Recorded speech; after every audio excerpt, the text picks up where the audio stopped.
हज़रत अनस रज़ी अल्लाह अन्हु से रवायत है कि एक अंसारी घराने में एक ऊँट था जिस पर वो खेती बाड़ी के लिए पानी भरा करते थे।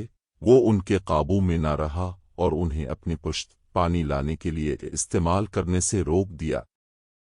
अंसार सहाबा हुजूर नबी अकरम सल्लल्लाहु अलैहि वसल्लम की खिदमत अक़दस में हाजिर हुए और अर्ज़ किया, हमारा एक ऊँट था, हम इससे खेती बाड़ी के लिए पानी लाने का काम लेते थे और अब वो हमारे काबू में नहीं रहा और न ही खुद से कोई काम लेने देता है। हमारे खेत खलियान और बाग पानी की किल्लत के बाइस सूख गए।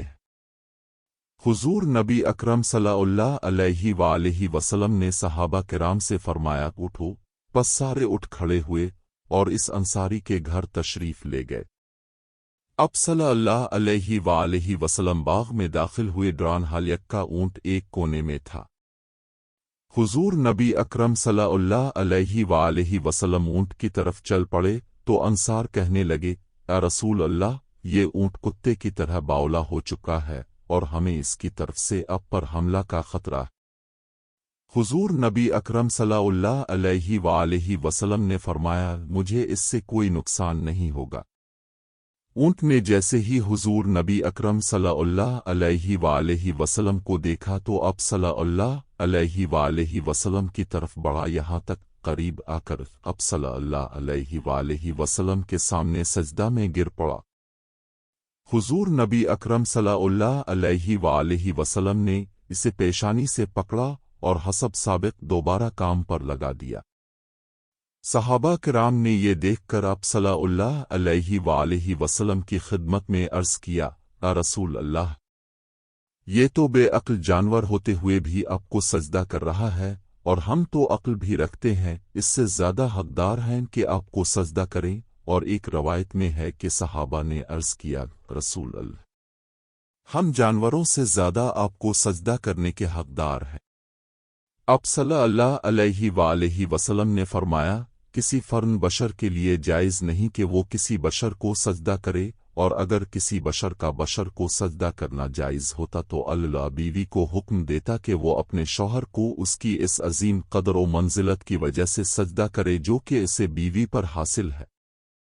हज़रत अबू सईद खदरी रज़ी अल्लाह अन्हु बयान करते हैं कि रसूल अल्लाह एक रोज़ मस्जिद में तशरीफ़ लाए तो क्या देखते हैं कि एक अंसारी आदमी है जिसका नाम अबू इमामा था। अपने फरमाया कि अबू इमामा, क्या बात है कि मैं तुम्हें मस्जिद में देख रहा हूँ और नमाज का वक्त भी नहीं है। उन्होंने कहा, ए अल्लाह के रसूल, मुझे गमों और कर्जों ने घेर रखा है। तो अपने फरमाया, क्या मैं तुम्हें ऐसे कलिमात न सिखा दूं? अगर तुम उन्हें पढ़ने लगो तो अल्लाह ताला तुम्हारे गम दूर कर देगा और तुम्हारे कर्जे अदा कर देगा, अदा करने का सबब पैदा फरमा देगा। मैंने कहा, क्यों नहीं ये अल्लाह के रसूल?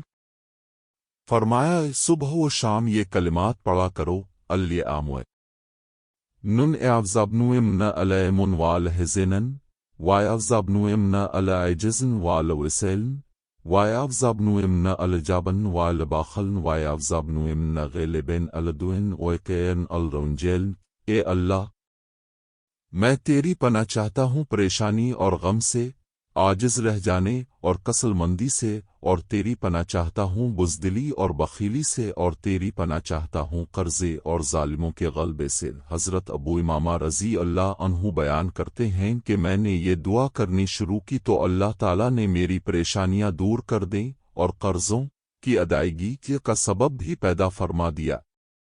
उस्मानी दौर में मस्जिद नबवी की तामीर तमीरात की दुनिया में महब्बत और अक़ीदत की मेराज है। ज़रा पढ़िए और अपने दिलों को इश्क नबी से मुनव्वर करे। तर्कों ने जब मस्जिद नबवी की तामीर का इरादा किया तो उन्होंने अपनी वसी अरीज़ रियासत में ऐलान किया कि उन्हें इमारत साजी से मुताल्लिक़ फ़नून के माहिरीन दरकार हैं। ऐलान करने की देर थी कि हर इल्म के माने एवी लोगों ने अपनी खिदमात पेश कीं। सुल्तान के हुक्म से इस्तांबुल के बाहर एक शहर बसाया गया जिसमें अतराफ आलम से आने वाले इन माहिरीन को अलग अलग मोहल्लों में बसाया गया। इसके बाद अक़ीदत और हैरत का ऐसा बाब शुरू हुआ जिसकी नज़ीर मुश्किल है। खिल्फ वक्त जो दुनिया का सबसे बड़ा फरमानवा था शहर में आया اور ہر شعبے کے ماہر کو تاکید کی کہ اپنے ذیل ترین بچے کو اپنا فن اس طرح سکے کہ اسے یکتا و بے مثال کر دے۔ اس اسنا میں ترک حکومت اس بچے کو حافظ قرآن اور شہسوار بنی گی۔ دنیا کی تاریخ کا یہ عجیب و غریب منصوبہ کئی سال جاری رہے۔ 25 سال بعد نوجوانوں کی ایسی جماعت تیار ہوئی جو نہ صرف اپنے شعبے میں قطع روزگار تھے بلکہ ہر شخص حافظ قرآن اور بعمل مسلمان بھی تھا۔ یہ لگ بھگ 500 لوگ تھے۔ اسی دوران ترکوں نے پتھروں کی نئی کانیں دریافت کیں، جنگلوں سے لکڑیاں کٹواؤ، تختے حاصل کیے گئے اور شیشے کا سامان بہم پہنچایا گیا۔ یہ سارا سامان نبی کریم کے شہر پہنچایا گیا تو ادب کا یہ عالم تھا کہ اسے رکھنے کے لیے مدینہ سے دور ایک بستی بسائی تاکہ شور سے مدینہ کا ماحول خراب نہ ہو۔